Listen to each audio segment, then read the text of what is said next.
السلام علیکم ڈاکٹر صاحب، اپنا جو آج کل سردیوں کا موسم سٹارٹ ہو رہا ہے، سیزن شروع ہو رہا ہے، تو بچوں کی چھاتی وغیرہ بلغم یا جو بھی مسئلہ آ رہا ہے اس کا کیا بہترین حل ہے، ہمیں بتائیے گا ضرور۔ وعلیکم السلام۔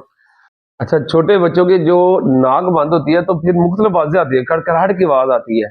اور بچے اس میں یہ ہوتا ہے کہ جب آپ روتا ہے،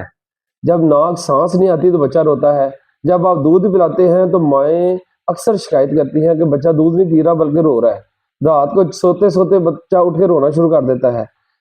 3 ماہ تک بچے کو یہ پتہ نہیں ہوتا کہ میں نے ناک اگر بند ہے تو منہ سے سانس لینا ہے، تو وہ سانس ناک سے لینے کی کوشش کرتا ہے اور سانس نہیں آتا تو بچہ روتا ہے اور نہ پھر دودھ پیتا ہے۔ اگر ہم ناک بند میں بچے کو دودھ پلانے کی کوشش کریں تو وہ اس کی لنگز پھیپھڑوں میں جا سکتا ہے اور پریشانی کریٹ ہو سکتی ہے۔ اس کی جو ساری جو وجوہات ہے وہ یہ ہے کہ آج کل ہمارے کمروں کا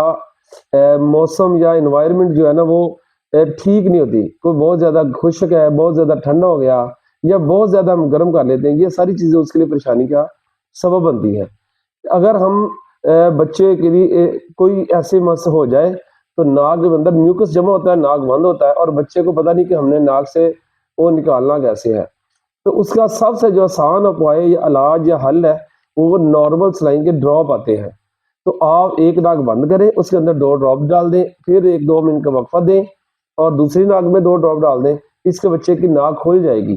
اگر آپ بال ٹائم اس کے سینے پہ ہاتھ لگائیں تو اس میں آپ کو کھڑکھڑاہٹ کی آواز آتی ہے، یہ سارے ناک بند ہونے کی وجہ ہے، جبکہ ہم سمجھ رہے ہوتے ہیں کہ بچے کو شاید سردی لگ گئی ہے، بچے کو استما کا مسئلہ بن گیا یا نمونیا ہو گیا ہے۔ ایسے ہی سنیے، اس کو ہلکے پھلکے طریقے سے اگر آپ لیں اور پریشان نہ ہو، یا بچے کا ماحول چینج کر دیں جس سے بچہ پرسکون ہوتا ہے۔ بعض ٹائم اگر اس سے بھی نہ ٹھیک ہو اور زیادہ پریشانی ہو تو پھر آپ کسی اچھے ڈاکٹر یا کنسلٹنٹ سے رابطہ کریں۔ جی شکریہ ڈاکٹر صاحب، بہت شکریہ آپ کی انفارمیشن کے لیے، جزاک اللہ۔